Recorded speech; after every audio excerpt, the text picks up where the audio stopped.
Les danseurs. Holmes était assis depuis plusieurs heures silencieusement, son dos long et mince était courbé sur un bocal de chimie, dans lequel il mélangeait des produits d'une odeur nauséabonde toute particulière. Sa tête était penchée sur sa poitrine et il représentait, à mes yeux, l'image d'un grand oiseau maigre au plumage gris, à la houppe noire. Ainsi, Watson, dit-il tout à coup, vous n'avez pas l'intention de faire des placements en valeurs sud-africaines ? Je fis un mouvement d'étonnement. Quelque habitué que je fusse aux facultés de pénétration de Holmes, cette incursion soudaine dans le domaine de mes plus secrètes pensées me parut absolument inexplicable. Comment avez-vous pu savoir cela ? Demandai-je. Il se retourna sur son tabouret, tout en tenant dans sa main son tube d'expérience fumant, et une lueur d'amusement s'alluma dans ses yeux caves. Vous ne nierez pas, maintenant, Watson, que vous êtes fort étonné, c'est vrai, je devrais vous en faire signer l'aveu écrit. Pourquoi ? Parce que, dans 5 minutes, vous déclarerez que c'était d'une simplicité inouïe. Certainement, je ne dirai rien de tel, vous allez voir, mon cher Watson. Et il posa son tube d'expérience dans son égouttoir, et commença son discours de l'air d'un professeur s'adressant à ses élèves. Il n'est vraiment pas difficile d'établir une série de déductions, s'appuyant les unes sur les autres, chacune d'elles étant très simple. Si, en agissant ainsi, on supprime les déductions intermédiaires et qu'on présente uniquement à son auditoire le point de départ et la conclusion, on produit un effet surprenant, bien qu'il puisse parfois être faux.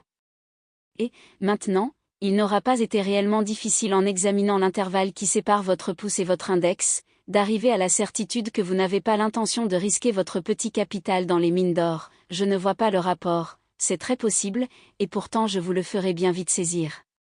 Voici les anneaux qui manquent à cette chaîne si simple. 1 où vous aviez, à votre retour du cercle hier au soir, de la craie entre l'index et le pouce de votre main gauche. 2 où c'est à cet endroit qu'on met de la craie pour faire glisser la queue de billard. 3 où vous ne jouez jamais au billard qu'avec Thurston. 4 où vous m'avez dit, il y a un mois, que Thurston avait une prime sur des propriétés de l'Afrique du Sud, et que le délai pour la réponse expirant dans un mois, il vous avait demandé de partager avec lui. 5 où votre carnet de chèques est renfermé dans mon tiroir dont vous ne m'avez pas demandé la clé. 6 où vous n'avez donc pas l'intention de risquer votre argent. Dans ces conditions, que c'est donc simple ? M'écriai-je. Tout à fait, dit-il d'un ton quelque peu froissé. Tout problème paraît très simple une fois expliqué. En voici un qui ne l'est pas, voyez ce que vous en tirerez, ami Watson. Et lançant sur la table une feuille de papier, il se remit à ses analyses chimiques. Je regardai avec étonnement des hiéroglyphes ne présentant aucun sens. Mais, Holmes, c'est un dessin d'enfant, m'écriai-je, c'est là votre idée, quelle autre chose cela pourrait-il être ? Voilà ce que voudrait bien connaître Monsieur Hilton Cubitt, de Ridingthorpe Manor. Cette petite énigme m'est parvenue par le premier courrier, et lui-même va m'arriver par le premier train. Voilà un coup de sonnette, Watson, je serais très étonné si ce n'était pas lui. Un pas lourd se fit entendre sur l'escalier, un instant plus tard, un grand monsieur au visage rouge et imberbe fit son apparition. Ses yeux clairs, ses joues colorées démontraient que sa vie s'était passée loin des brouillards de Baker Street, il semblait apporter avec lui les effluves de la brise marine si forte, si fraîche, si vivifiante. Après nous avoir donné à chacun une poignée de main, il allait s'asseoir quand son regard tomba sur la feuille de papier au signe bizarre que je venais d'examiner et que j'avais laissée sur la table. « Eh bien, monsieur Holmes, qu'est-ce que vous avez pu en tirer ?» s'écria-t-il. « On m'a affirmé que vous aimiez les affaires mystérieuses, je ne crois pas que vous puissiez en trouver une plus étrange que celle-ci. J'ai envoyé le papier à l'avance, afin que vous ayez le temps de l'étudier avant mon arrivée, c'est certainement un objet plutôt curieux, dit Holmes. Au premier aspect, on dirait le dessin d'un enfant. Il y a là un certain nombre de personnages bizarres dansant sur le papier où ils sont dessinés. Pourquoi accorderiez-vous de l'importance à une chose si grotesque ? Je n'y attacherai aucune importance, mais c'est ma femme qui s'en préoccupe. Elle en est effrayée à en mourir, elle ne dit rien, mais je lis la terreur dans ses yeux. Voilà pourquoi je veux aller au fond des choses. Holmes leva la feuille pour la mettre en pleine lumière. C'était une page enlevée à un carnet. Les signes étaient faits au crayon comme suit. Holmes l'examina pendant quelque temps avec soin et la plaça dans son portefeuille. Cela promet d'être une affaire très intéressante et peu ordinaire, dit-il. Vous m'avez donné quelques détails dans votre lettre, monsieur Hilton Cubitt, mais je vous serai très obligé de les répéter à mon ami le docteur Watson. Je ne suis pas un narrateur, dit notre visiteur en serrant et desserrant nerveusement ses mains puissantes, vous me ferez compléter ce qui ne vous paraîtra pas clair. Je commencerai mon récit au moment de mon mariage l'année dernière, mais je dois vous dire tout d'abord que, si je ne suis pas riche, ma famille habite Ridinthorpe depuis quelque chose comme 5 siècles, et aucune n'est mieux considérée dans le comté de Norfolk. L'année dernière, venue à Londres pour le jubilé, j'étais descendu dans une pension de famille à Russell Square, que Parker, le pasteur de notre paroisse, avait également choisi. J'y rencontrai une jeune fille américaine, elle s'appelait Patrick, Elsie Patrick, nous ne tardâmes pas à devenir bons amis, et avant la fin du mois, j'étais aussi épris d'elle qu'un homme peut l'être. Nous nous mariâmes tranquillement chez un registrar et nous rentrâmes ensuite à Norfolk. Vous pensez peut-être, monsieur Holmes, qu'un homme appartenant à une bonne et ancienne famille est fou de se marier de cette façon, sans connaître le passé de sa femme ou de sa famille. Mais, si vous l'aviez vue et connue, cela vous eût aidé à comprendre. Elsie fut très franche, et je ne puis dire qu'elle ne m'ait pas laissé libre de me retirer, si je le voulais. J'ai été mêlée, me dit-elle, à une société qui m'a été très pénible dans ma vie, je désire l'oublier. Je voudrais bien n'avoir jamais à revenir sur un passé très douloureux pour moi. Si vous m'acceptez, Hilton, vous pouvez être sûr que votre femme n'a personnellement à rougir de rien, mais vous devrez vous contenter de sa parole et lui permettre de garder le silence sur tout ce qui s'est passé avant qu'elle vous appartienne.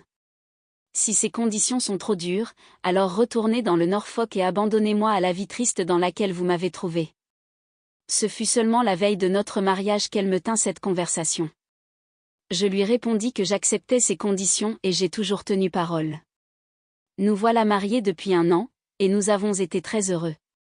Il y a 1 mois, à la fin de juin, je vis pour la première fois des signes d'orage. Un jour, ma femme reçut une lettre d'Amérique, dont je remarquai le timbre d'origine. Elle devint pâle, la lut et la jeta au feu. Elle n'y fit depuis aucune allusion et moi pas davantage, car une promesse est une promesse. Depuis lors, elle n'a pas eu une heure de tranquillité. Son visage exprime toujours la frayeur, on dirait qu'elle craint l'avenir. Elle ferait mieux de se fier à moi, car elle verrait que je suis son meilleur ami, mais jusqu'à ce qu'elle parle, je ne peux rien dire. C'est, croyez-le, monsieur Holmes, une femme absolument franche, et, quels qu'aient pu être les chagrins de sa vie passée, elle n'a aucune faute à se reprocher. Je suis, de mon côté, un simple gentilhomme du Norfolk, mais il n'y a pas en Angleterre un homme qui place plus haut que moi l'honneur de sa famille. Elle le sait et le savait bien avant de m'épouser. Elle n'y fera jamais une tâche, j'en suis sûre. J'arrive maintenant aux détails bizarres de mon histoire. Il y a environ 1 semaine, c'était mardi dernier, j'ai trouvé dessiné à la craie, sur le rebord d'une fenêtre, un grand nombre de bonshommes dansant, semblables à ceux qui sont sur ce papier. Je supposais qu'ils étaient l'œuvre du garçon d'écurie, mais il jura n'y être pour rien.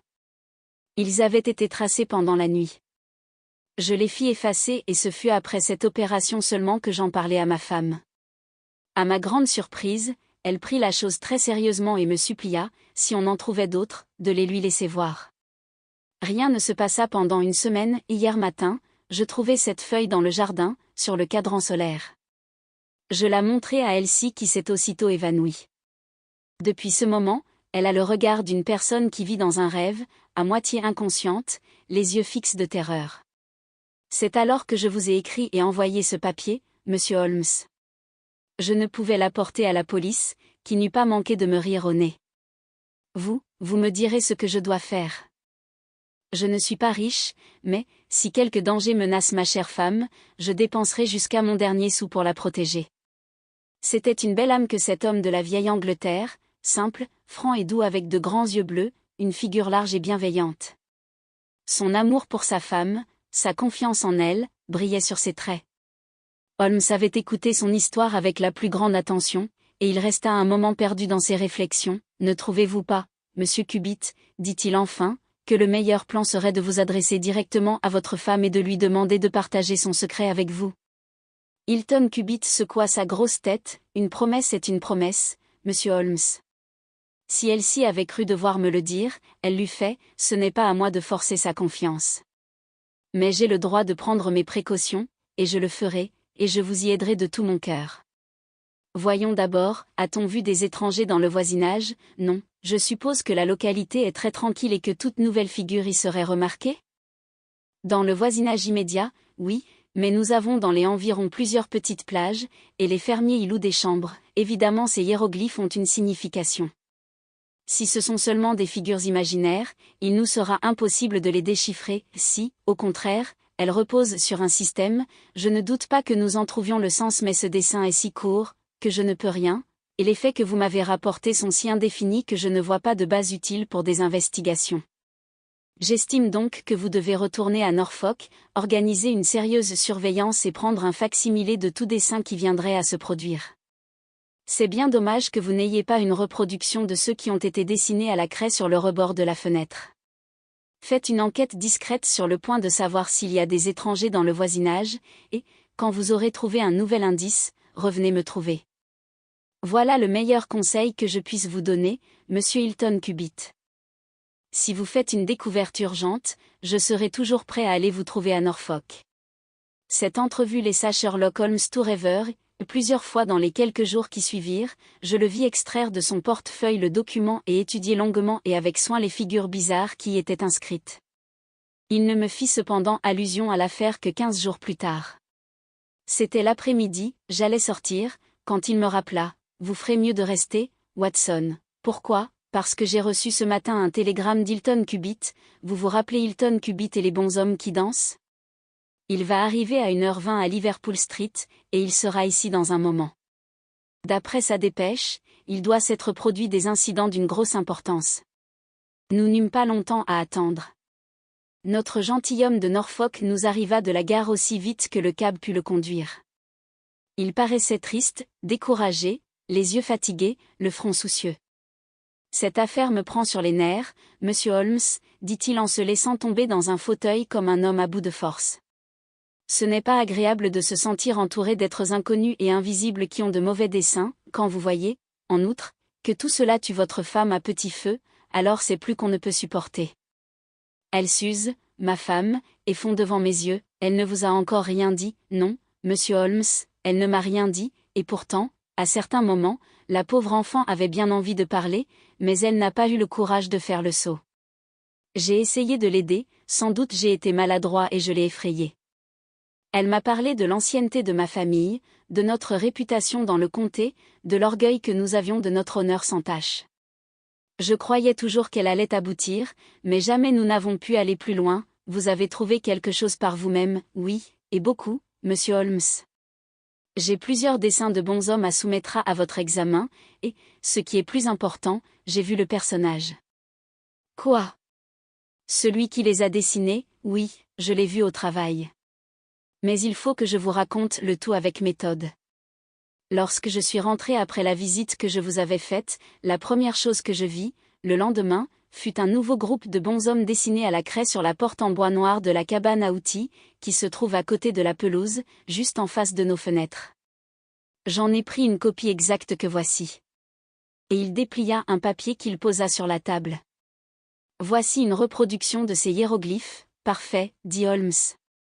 Continuez, je vous en prie, après en avoir pris copie, je les effaçai, mais, 2 matins après, une nouvelle inscription apparut. En voici le fac-similé. Holmes se frotta les mains et se mit à rire tout joyeux. Nos matériaux s'accumulent rapidement, dit-il. 3 jours plus tard un nouveau message était placé sous une pierre sur le cadran solaire. Le voici, les caractères sont, comme vous le voyez, exactement pareils au dernier. Après cela, je résolus de faire le guet.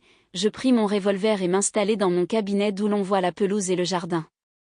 Vers 2h du matin, j'étais assis dans l'obscurité près de la fenêtre, tandis que le clair de lune brillait au dehors, lorsque j'entendis des pas derrière moi, j'aperçus ma femme en robe de chambre, elle me supplia d'aller me mettre au lit, je lui dis franchement que je désirais savoir qui nous jouait de pareils tours. Elle me répondit que c'était là une plaisanterie sans importance, dont je ne devais pas m'inquiéter, si réellement tout cela vous ennuie, Hilton, nous pourrions voyager, vous et moi, et éviter ainsi tout désagrément. Comment ? Nous laisser chasser de notre maison par quelques mauvais plaisants, lui dis-je ? Tout le pays rirait à nos dépens. Eh bien, allez au lit, dit-elle, nous en reparlerons demain matin. Tout à coup, comme elle s'éloignait, je vis à la lueur de la lune, pâlir son visage et sa main se serra sur mon épaule. Quelque chose remuait dans l'ombre, près de la cabane à outils. J'aperçus une forme sombre qui se traîna dans le coin et s'assit devant la porte de cette cabane. Saisissant mon revolver, j'allais m'élancer au dehors, quand ma femme jeta ses bras autour de moi et me retint avec des efforts convulsifs. J'essayai de la repousser, mais elle s'attacha à moi désespérément. Enfin je fus libre, mais quand j'ouvris la porte et que j'eus atteint la cabane, l'homme avait disparu. Il avait cependant laissé une trace de sa présence, car sur cette porte se trouvait encore une série de danseurs semblables à celles qui avaient déjà paru 2 fois, je les ai reproduits sur ce papier. J'ai parcouru toute la propriété sans trouver d'autres traces de l'individu, ce qu'il y a de plus étonnant, c'est que, malgré tout, il a dû rester, car le lendemain matin, lorsque j'examinai la même porte, j'y trouvai une nouvelle ligne de bonshommes sous la précédente. Avez-vous aussi ce nouveau dessin? Oui. Il est très court, mais j'en ai pris une copie que voici.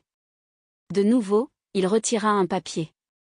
La nouvelle danse avait cette forme, dites-moi, dit Holmes, et je vis à sa figure combien il s'intéressait à l'affaire. Était-ce une simple addition à la première inscription, ou en était-elle entièrement distincte? C'était écrit sur un autre panneau de la porte. Parfait. Ceci est de beaucoup le plus important, c'est ce renseignement qui nous servira le plus, il me remplit d'espoir. Et maintenant, monsieur Hilton Cubitt, continuez votre déclaration si intéressante. Je n'ai rien de plus à vous dire, monsieur Holmes, excepté que j'ai été très contrarié que ma femme m'ait retenu cette nuit-là, alors qu'il m'était si facile de saisir ce gredin. Elle me dit craindre qu'il m'arrivât malheur, et le soupçon m'a traversé l'esprit qu'elle craignait plutôt ce malheur pour lui, car il m'était impossible de ne pas croire qu'elle connût cet homme et comprit ses étranges signaux. Mais il y avait dans sa voix de tels accents, et dans son regard une expression telle, monsieur Holmes, que le doute n'était pas permis et que, je le sentis, c'était bien pour moi qu'elle craignait. Voilà tout, maintenant je désire connaître votre avis sur ce que je dois faire. Mon intention est de poster, dans la propriété, une douzaine de mes domestiques de ferme qui donneront au gredin une telle raclée quand il reviendra, qu'il nous laissera tranquilles à l'avenir. Je pense que le remède est trop simple pour une affaire aussi grave, dit Holmes. Combien de temps pouvez-vous rester à Londres? Il faut que je rentre ce soir. Je ne voudrais pas laisser ma femme seule pendant la nuit, elle est très nerveuse et m'a prié de revenir. Vous avez peut-être raison, mais si vous aviez pu rester, j'aurais sans doute pu partir avec vous dans un jour ou 2. En attendant, veuillez me laisser ces papiers et j'espère que, d'ici peu, je pourrai vous faire une visite et éclaircir votre affaire. Sherlock Holmes conserva ses manières empreintes du calme professionnel jusqu'au départ de notre visiteur, bien qu'il fût facile de voir, pour moi qui le connaissais si bien, que son intérêt était excité au plus haut degré. Le large dos de Hilton Cubitt avait à peine disparu de la porte que mon ami se précipita vers la table, y étala les papiers sur lesquels étaient dessinés les petits personnages et se plongea dans des calculs inextricables. Je le contemplai pendant 2 heures, couvrant de chiffres et de lettres des feuilles blanches. Il était si absorbé dans son travail qu'il avait évidemment oublié ma présence. Parfois, quand il était sur la bonne voie, il se mettait à siffler et à chantonner tout en travaillant, à d'autres moments, il paraissait intrigué, son front se creusait de rides, ses yeux devenaient vagues. Enfin, il bondit de sa chaise en laissant échapper un cri de triomphe et se promena dans la pièce en se frottant les mains. Puis il écrivit une longue dépêche sur un imprimé du télégraphe. Si la réponse est telle que je l'espère, vous aurez une jolie affaire à ajouter à votre collection, Watson, dit-il. J'espère que nous pourrons aller demain à Norfolk et apporter à notre ami des nouvelles précises au sujet de ses ennuis. J'avoue que la curiosité me dévorait, mais comme je savais que Holmes aimait à ne faire part de ses découvertes qu'au moment opportun et à sa convenance, j'attendis que le moment fût arrivé pour lui de me mettre dans la confidence. La réponse au télégramme se fit attendre, et 2 jours s'écoulèrent pendant lesquels Holmes impatient fut sur le qui-vive à chaque coup de sonnette. Le soir du second jour arriva une lettre de Hilton Cubitt. Tout était tranquille là-bas, mais, ce matin-là, il avait trouvé une longue inscription écrite sur le piédestal du cadran solaire. Il en adressait la copie ci-dessous. Holmes se pencha quelques instants sur cette fresque bizarre et tout à coup se leva brusquement en poussant un cri de surprise et d'inquiétude. Ses traits dénotaient une angoisse poignante. Nous avons laissé l'affaire aller assez loin, dit-il. Y a-t-il un train qui puisse nous amener ce soir à North Walsham? Je feuilletai l'indicateur, le dernier venait de partir, alors, nous déjeunerons de bonne heure et nous prendrons le premier de demain matin. Notre présence là-bas est urgente. Ah! Voici le télégramme attendu. Un instant, Madame Hudson, il y aura peut-être une réponse. Non, Tout est comme je pensais. Ce message rend encore plus nécessaire notre présence là-bas, car il est indispensable de faire connaître à Hilton Cubitt dans quel guêpier il est tombé. Ce terme était absolument justifié ainsi que le démontrera le dénouement de cette histoire, dont le début m'avait paru si puéril et dont la fin me remplit encore d'horreur. Il me serait plus agréable de présenter à mes lecteurs une conclusion moins dramatique, mais, simple chroniqueur de faits réels, je suis dans la nécessité de suivre la chaîne des événements, qui donnèrent à Riddenthorpe Manor quelques jours de célébrité dans toute l'Angleterre. Descendus en gare de North Walsham, nous avions à peine indiqué où nous allions que le chef de gare se précipita vers nous. « Vous êtes sans doute les détectives de Londres, dit-il. » Un soupçon d'inquiétude passa sur la figure de Holmes, qui vous le fait croire, l'inspecteur Martin, de Norwich, vient de descendre. Au fait, vous êtes peut-être les médecins ? Elle n'est pas morte ou du moins elle ne l'était pas aux dernières nouvelles, vous arriverez peut-être à temps pour la sauver et la conserver pour l'échafaud. Le front de Holmes se rembrunit encore. Nous allons à Riddenthorpe Manor, dit-il, mais nous ne connaissons rien de ce qui a pu s'y passer, c'est une terrible affaire, dit le chef de gare. Monsieur Hilton Cubitt et sa femme ont reçu chacun un coup de feu. Elle l'a tué et s'est suicidée ensuite, disent ses domestiques. Il est mort, lui, et, quant à elle, son état est désespéré. Mon Dieu! Mon Dieu! Une des plus vieilles et des plus honorables familles du comté de Norfolk. Sans perdre son temps en paroles inutiles, Holmes sauta dans une voiture et, pendant le trajet de 7 milles, il garda un silence obstiné. Je l'ai rarement vu plus préoccupé. Il avait été inquiet pendant tout le voyage, et j'avais remarqué l'attention toute particulière qu'il avait apportée à la lecture des journaux du matin, mais, devant la réalisation soudaine de ses craintes, il resta absolument affaissé. Il s'était enfoncé sur son siège et demeurait abîmé dans ses rêveries.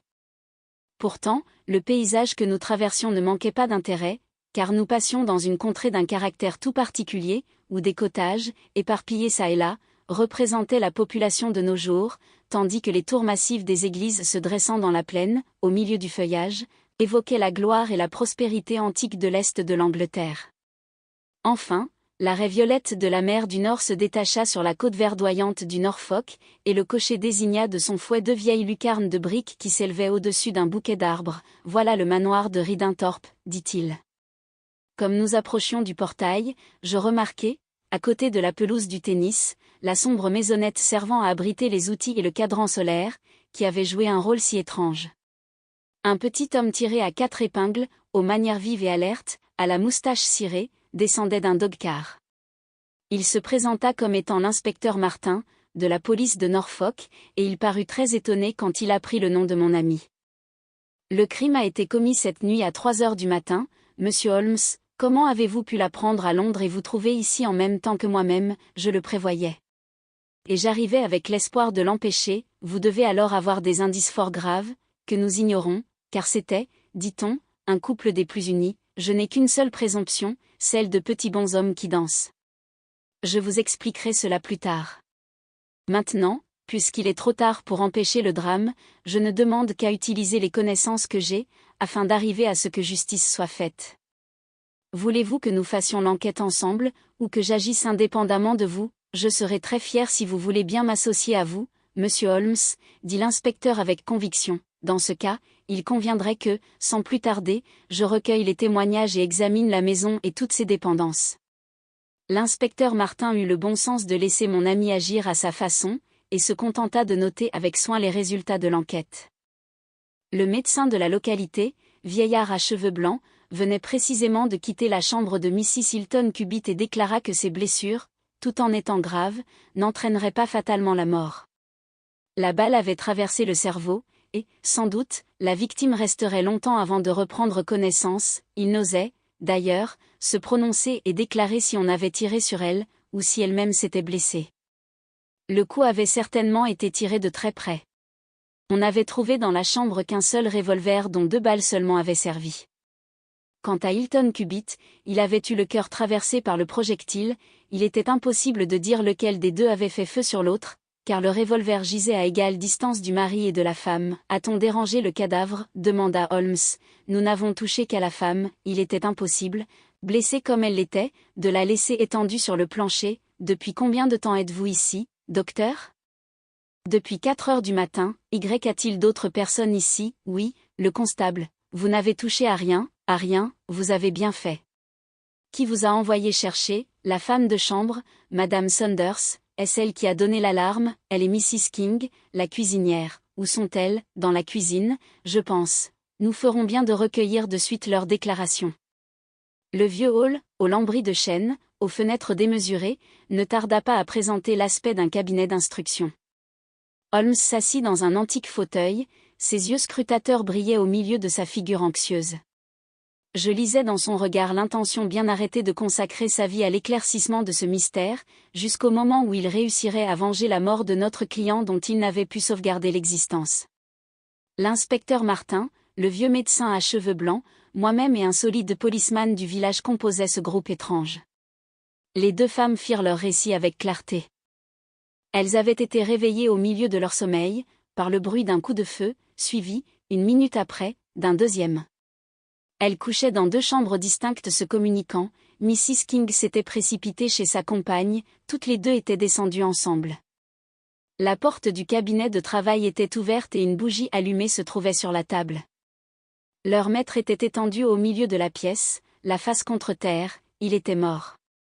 Près de la fenêtre, était allongée sa femme, la tête appuyée contre le mur, sa blessure était horrible à voir, tout un côté de la tête était couvert de sang. Elle respirait péniblement et était incapable de proférer une parole. Le corridor et la pièce étaient remplis de fumée et de l'odeur de la poudre. La fenêtre était certainement fermée à l'intérieur, sur ce point, les 2 femmes étaient très énergiques.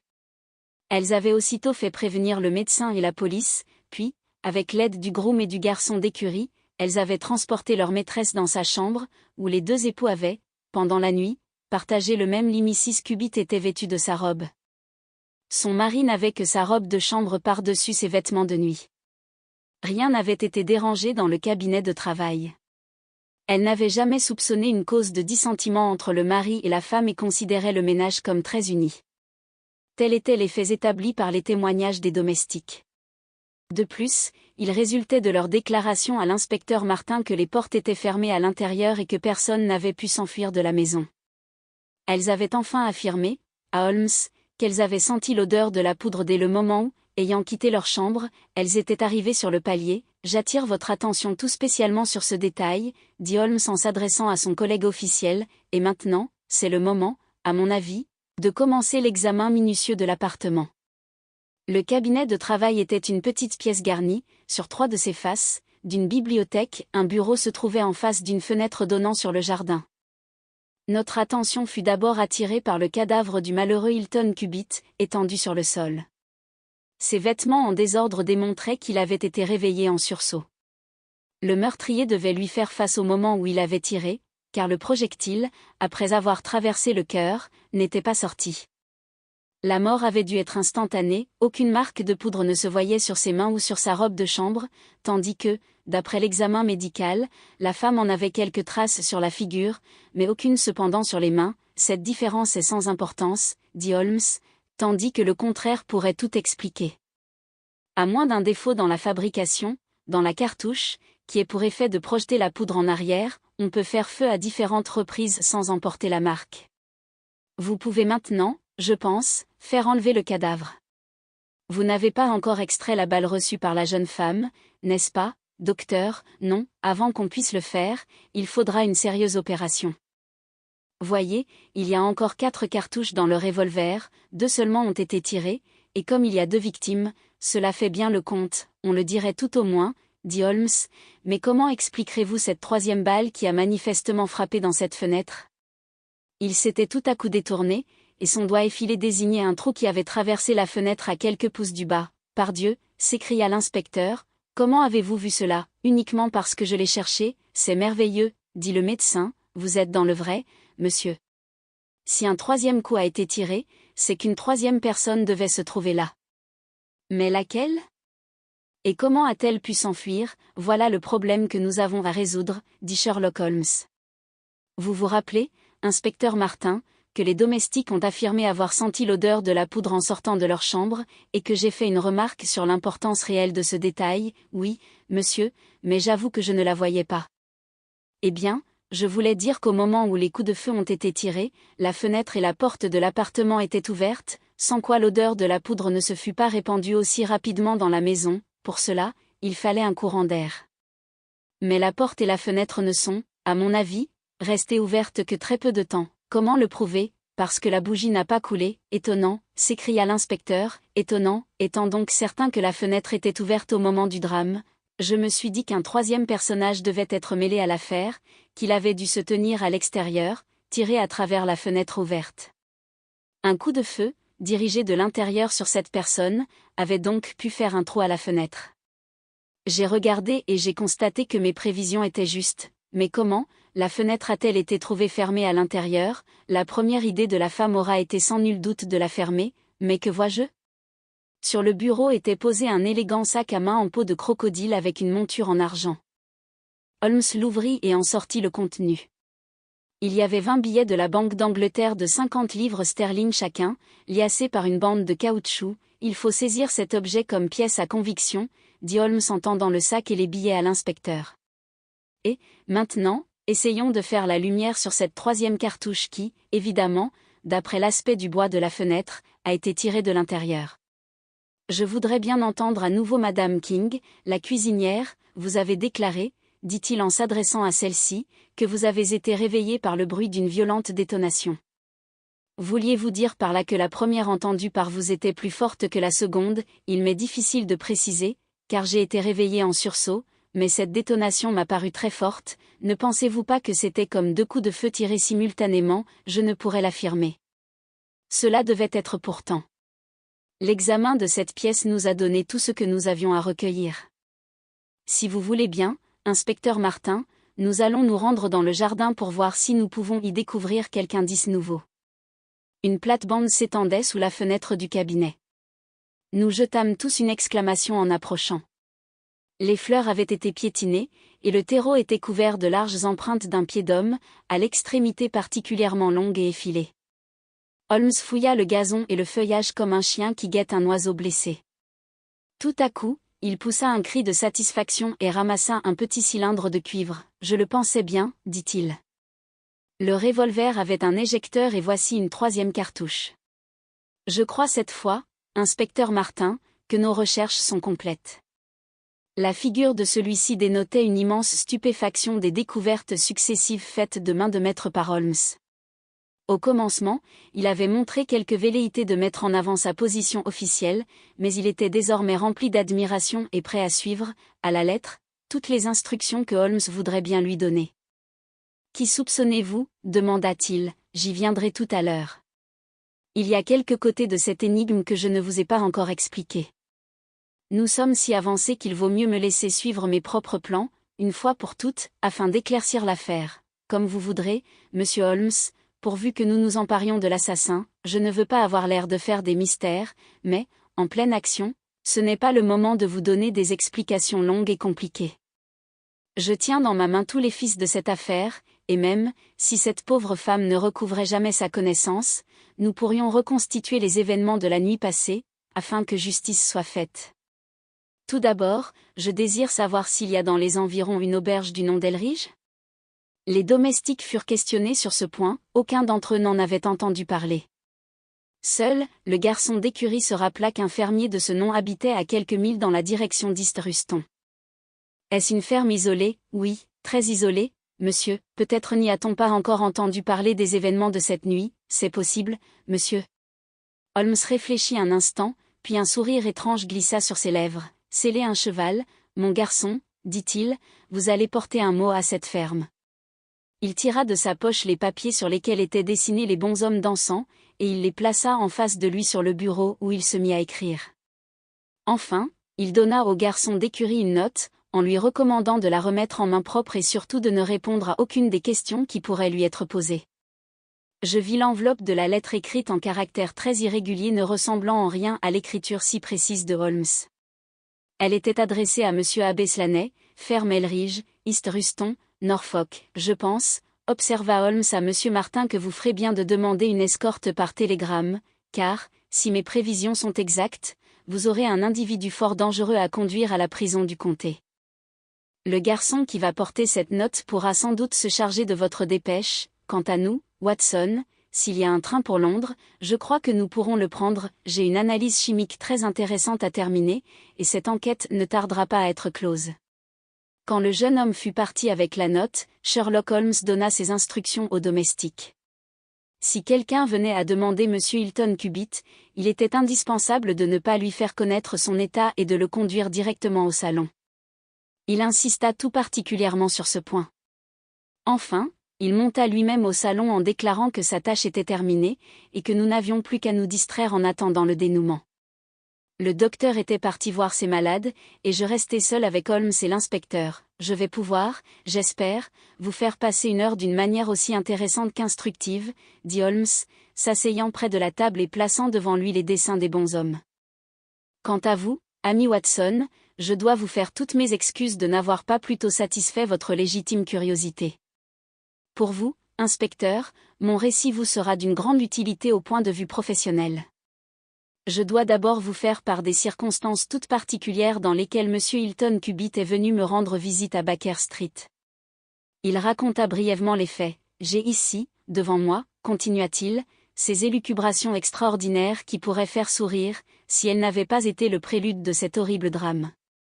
Je suis très au courant de toutes les sortes d'écritures secrètes, je suis même l'auteur d'un petit ouvrage sur ce sujet, dans lequel j'ai analysé 150 systèmes d'écriture différentes, j'avoue cependant que celui-ci était entièrement nouveau pour moi. L'objectif de ceux qui ont inventé ce système était sans doute d'empêcher de croire qu'il s'appliquait à un message, et de faire plutôt supposer que ces signes étaient seulement des dessins faits par des enfants.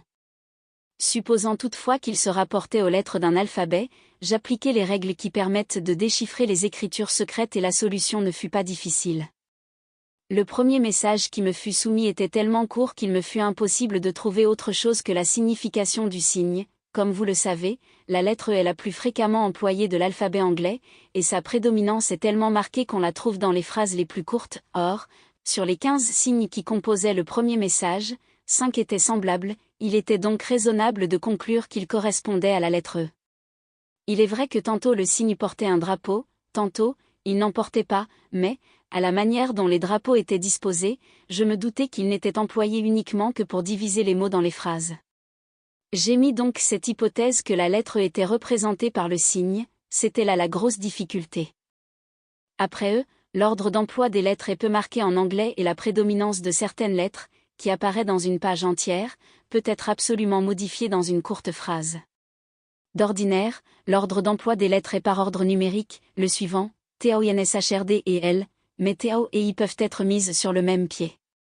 C'eût été un travail trop long d'essayer chaque combinaison jusqu'à la solution. J'attendis donc une autre épreuve. À sa seconde visite, M. Hilton Cubitt me remit 2 petites phrases, puis un message qui, ne contenant pas de drapeau, me sembla être un mot unique. Voici d'ailleurs ces signes. Dans ce mot, je trouvai 2 E, qui forment la seconde et la 4e lettre d'un mot de 5 lettres qui pouvaient donc être sevé ou levé, ou never.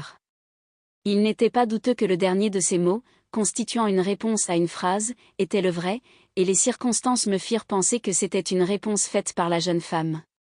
Partant de ce principe, j'avais la certitude que les signes correspondaient aux lettres N, V et R. La difficulté n'était pas encore vaincue. Une idée heureuse me permit de découvrir d'autres lettres. Je pensais que ces demandes devaient venir de quelqu'un ayant eu autrefois des rapports d'intimité avec la jeune femme et que, par conséquent, si je découvrais un mot ayant 2 E séparés par un groupe de 3 lettres, ce mot pourrait correspondre au mot Elsie, prénom de la jeune femme. Je trouvais que cette combinaison terminait la phrase dans 3 espèces différentes. C'était certainement un appel adressé à Elsie. J'obtins ainsi les lettres L, S et I. De quel appel pouvait-il être question ? Il y avait 4 lettres dans le mot qui précédait Elsie, et ce mot se terminait par un E. Ce mot devait être comme. J'essayai cependant toutes les autres lettres se terminant par un E, mais aucune ne formait un mot aussi approprié à la circonstance. Je connaissais donc les lettres C, O et M et je pouvais maintenant attaquer le premier message, diviser en mots et mettre des points à la place de chacun des signes restés inconnus. La phrase présentait alors l'aspect suivant. .m.er.esl.n. La première des lettres ne pouvait être que A, c'était la découverte la plus importante, car, dans ce message si bref, le signe paraissait 3 fois et la lettre H était tout indiquée dans le second mot. La phrase devenait donc « Aemir a.Euslan » ou en remplaçant les points « Aemir a.Euslanais ». J'avais obtenu un tel nombre de lettres que je pouvais espérer découvrir le second message, qui, avec mes découvertes précédentes, donnait le résultat suivant, a.elri.es. La phrase ne pouvait présenter de sens qu'avec un T et un G qui manquaient, et je pensais que c'était là le nom soit de l'auberge, soit de la maison où était descendu le correspondant inconnu. L'inspecteur Martin et moi avions écouté avec le plus vif intérêt le récit des résultats surprenants obtenus par mon ami, malgré de telles difficultés, et alors, que fîtes-vous demanda l'inspecteur. J'avais toute raison de croire que Abbé Slaney était un Américain, puisqu'Abbé est une contraction américaine du mot Abel, et qu'une lettre portant le timbre de ce pays avait été le point de départ de toute l'affaire. Les allusions de la jeune femme à son passé, son manque de confiance envers son mari, tout semblait confirmer cette hypothèse. Je télégraphiai donc à mon ami Wilson Hargreave, de la police à New York, qui s'est parfois servi de mes connaissances en matière de crime. Je lui demandai si le nom de Abbé Slaney lui était connu. Voici sa dépêche, le gredin le plus dangereux de Chicago. Le soir même, où je recevais cette réponse, Hilton Cubitt m'adressa le dernier message de Slaney, qui donna ce résultat. Elsie. Artumit Thygo. L'addition d'un P et d'un D compléta le message, qui me montra que le gredin avait passé de la persuasion aux menaces. Connaissant les bandits de Chicago, je compris qu'ils ne tarderaient pas à les mettre à exécution. Je partis tout de suite pour Norfolk avec mon collègue et ami le docteur Watson, mais, malheureusement, le crime avait été commis. C'est une bonne fortune d'être associé à vous dans une affaire, dit l'inspecteur avec chaleur, mais permettez-moi une réflexion, vous n'avez d'autre chef que vous-même, tandis que moi, j'ai des comptes à rendre à des supérieurs. Si Abbé Slaney, qui habitait Elridge, est réellement l'assassin, et qu'il prenne la fuite pendant que je suis ici bien tranquillement, j'aurai certainement de grands ennuis. N'ayez pas de crainte, il n'essaiera pas de s'enfuir. Comment le savez-vous? Sa fuite démontrerait sa culpabilité. Alors nous n'avons qu'à aller procéder à son arrestation. J'attends son arrivée ici d'un instant à l'autre. Dans quel but viendrait-il? Parce que je lui ai écrit pour le faire venir. C'est incroyable, monsieur Holmes. Comment une lettre de vous pourrait-elle le faire venir? Il me semble qu'elle ne pourrait avoir d'autre effet que d'éveiller ses soupçons et de hâter sa fuite. Je pense avoir trouvé le joint dans ma lettre, dit Sherlock Holmes. Et, au fait, je crois bien que voilà précisément notre homme qui monte l'avenue. Un homme, en effet, se dirigeait vivement vers la porte. Il était grand et beau, son teint était bronzé, il était vêtu d'un complet en flanelle grise et coiffé d'un chapeau de Panama, portait une barbe noire embroussaillée sous un grand nez aquilin. Tout en marchant, il faisait des moulinets avec sa canne. À le voir s'avancer ainsi, on aurait pu croire que toute la propriété lui appartenait.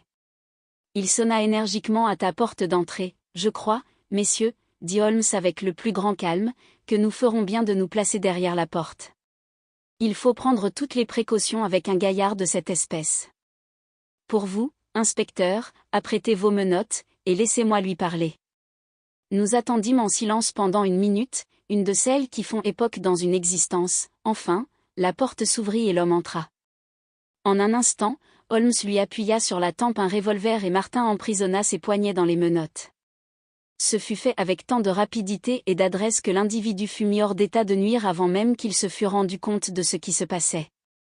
Ses yeux noirs lançaient, sur chacun de nous, des regards furieux, puis il se mit à rire bruyamment. « Eh bien, messieurs, vous l'emportez. Je me suis attaqué à plus fort que moi.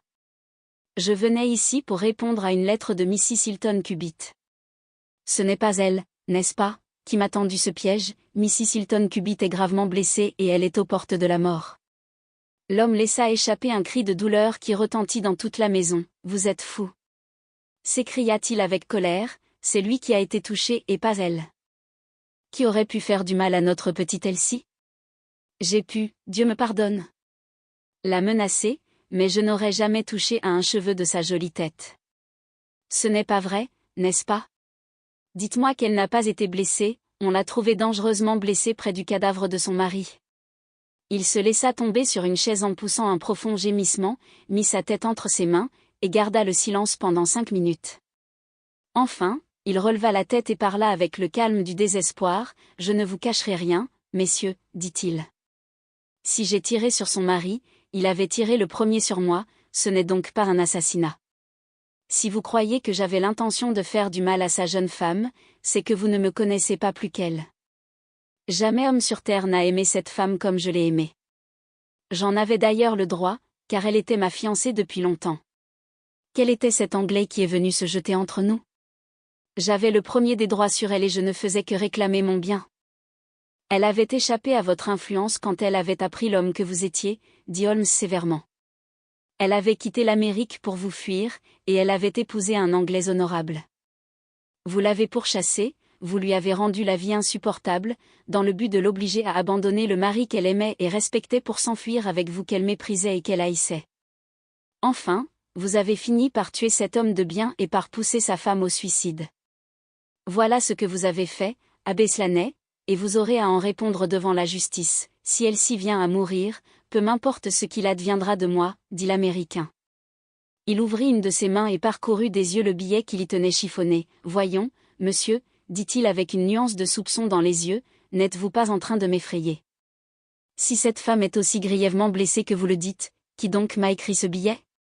Et il le lança sur la table, moi, dans le but de vous faire venir ici. Vous l'avez écrit? Mais personne sur terre, à part la bande du joint, ne connaît le secret des hommes qui dansent. Comment avez-vous pu l'écrire? Ce qu'un homme peut inventer, un autre homme peut le découvrir, dit Holmes. Une voiture va venir vous prendre pour vous conduire à Norwich. En attendant qu'elle arrive, vous avez assez de temps pour réparer dans une faible mesure le mal que vous avez causé.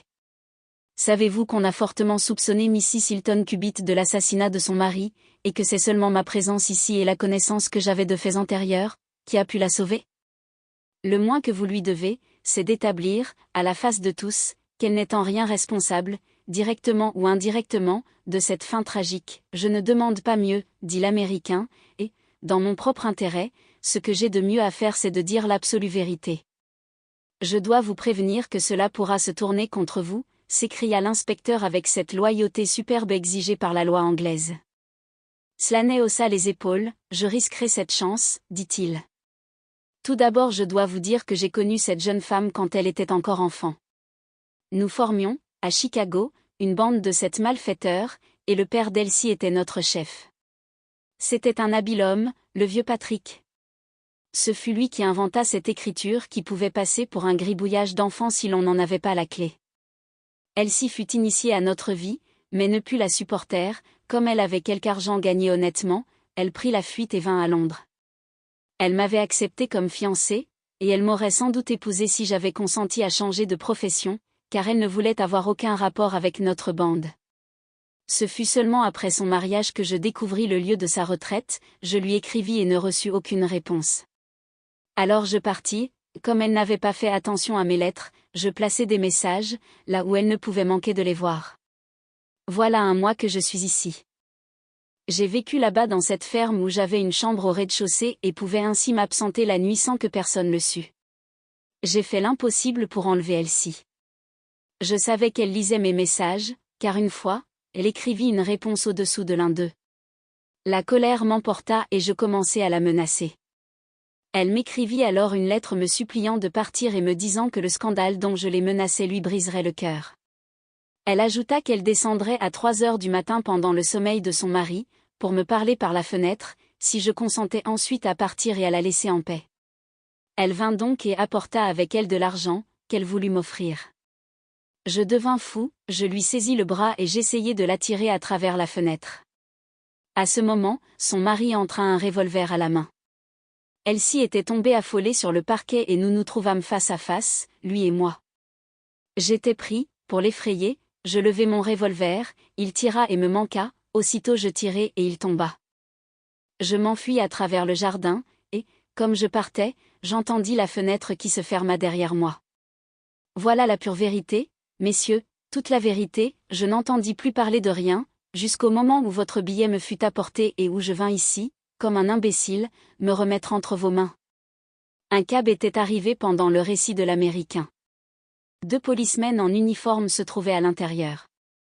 L'inspecteur Martin se leva et posa la main sur l'épaule de son prisonnier. Il est temps de partir. Puis-je la voir auparavant? Non, elle est sans connaissance. Monsieur Sherlock Holmes, j'espère que, si jamais je suis saisi d'une autre affaire aussi grave, j'aurai la bonne fortune de vous avoir comme guide. Nous restâmes à la fenêtre, Holmes et moi, regardant le cab s'éloigner. Comme il venait de disparaître, mon regard fut attiré par un bout de papier que le prisonnier avait jeté sur la table. C'était la note, grâce à laquelle Holmes l'avait fait venir. Voyez si vous pouvez la déchiffrer, Watson, dit-il avec un sourire. Elle ne contenait pas un seul mot, mais cette petite ligne de danseur, si vous vous serviez du code dont je vous ai donné l'explication, dit Holmes, vous verriez que cela signifie tout simplement, venez ici de suite. J'étais convaincu qu'il ne refuserait pas de répondre à une semblable invitation, car il ne pouvait penser qu'elle pût provenir d'une autre personne que de la jeune femme. Et c'est ainsi, mon cher Watson, que, pour une fois, nous avons fait servir à une bonne action ces danseurs qui, si souvent, ont été les agents du crime. J'espère aussi que j'ai tenu ma promesse en vous donnant un récit sensationnel pour votre livre de notes. Notre train est à 3h40, nous serons rendus à Baker Street pour dîner. Un mot pour terminer. L'Américain Abbé Slaney fut condamné à mort à la session des assises de l'hiver, à Norwich, mais sa peine fut commuée en celle des travaux forcés à perpétuité, en raison des circonstances atténuantes, et de la certitude que Hilton Cubitt avait tiré le premier. En ce qui concerne Mrs. Cubitt, tout ce que je sais, c'est qu'elle a recouvré la santé, qu'elle est restée veuve et a consacré sa vie aux œuvres de charité et à l'administration de la fortune de son mari.